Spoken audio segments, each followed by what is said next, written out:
میرے دوستو، اگر آپ ہمیشہ دولت مند رہنا چاہتے ہیں، آپ یہ چاہتے ہیں کہ آپ کے گھر کے اندر کبھی فقر و فاقہ نہ آئے، کبھی تنگ دستی نہ آئے، کبھی رزق کی تنگی نہ ہو، تو ان دو اعمال کو اپنی زندگی کا معمول بنا لیں جو میں آپ کو بتلانے لگا ہوں۔ اللہ آپ کو اتنا دیں گے کہ آپ حیران ہو جائیں گے۔ یاد رکھیں کہ عمل کو یقین کے ساتھ کرنا ہے، اعتماد کے ساتھ کرنا ہے۔ جو بندہ قرآن و حدیث کے اعمال کو یقین کے ساتھ کر لیتا ہے، اللہ پاک اس عمل کے اندر تاثیر ڈال دیتے ہیں، اثر ڈال دیتے ہیں، اور اس کے اثرات انسان اپنی آنکھوں سے نظر آتے ہوئے میرے دوستوں دیکھتا ہے۔ تو یہ عمل دونوں میرے بارہا آزمائے ہوئے ہیں، مجرب ترین عمل ہیں۔ آپ ان کا تجربہ کریں اور پھر آپ دیکھیں کہ آپ کے گھر سے رزق کی تنگی اللہ کیسے دور فرماتے ہیں۔ تو وہ اعمال کون سے ہیں، ان کو ذرا غور سے سنیں۔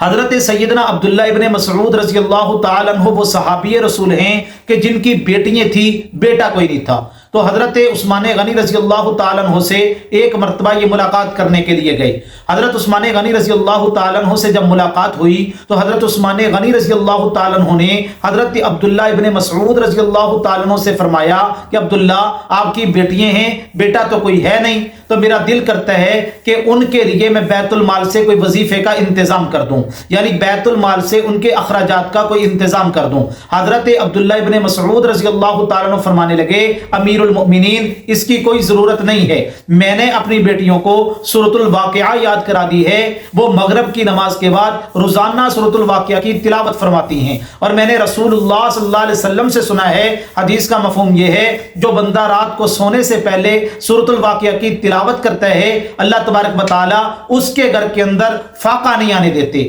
اس کے گھر سے تنگ دستی کو اللہ دور فرما دیتے ہیں، اس گھر کے اندر مفلسی، رزق کی تنگی نہیں آ سکتی جس گھر کے اندر سورۃ الواقعہ کی تلاوت کی جاتی ہے۔ تو میرے دوستو، اب آپ اندازہ لگا لیں کہ جس گھر کے اندر سورۃ الواقعہ کی روزانہ تلاوت کی جائے، اللہ اس گھر سے رزق کے تنگی کے مسائل کو حل فرما دیتے ہیں۔ اور دوسرا یہ بھی یاد رکھیں کہ اگر کسی گھر سے تنگ دستی، مفلسی جانے کا نام نہ لے رہی ہو تو 41 مرتبہ آپ سارے گھر کے افراد ایک جگہ پہ جمع ہو کے بیٹھ کے اکٹھے سورۃ الواقعہ کی تلاوت فرما لیں۔ 41 مرتبہ آپ نے پڑھنی ہے۔ انشاءاللہ تعالی اس عمل کی برکت سے اللہ پاک آپ کے گھر سے تنگ دستی کو، رزق کے جتنے مسائل ہیں ان کو حل فرما دیں گے، اور کبھی تنگ دستی آپ کے گھر کے اندر نہیں آئے گی۔ اور دوسرا عمل آپ نے کیا کرنا ہے، آپ نے 2 رکعت نماز صلاۃ الحاجت کی روزانہ پڑھنی ہے، اور اس کا طریقہ سن لیں۔ اس کا طریقہ یہ ہے، پہلی رکعت کے اندر سورۃ الفاتحہ کے بعد 11 مرتبہ آیت الکرسی پڑھنی ہے اور 11 مرتبہ سورہ اخلاص پڑھنی ہے،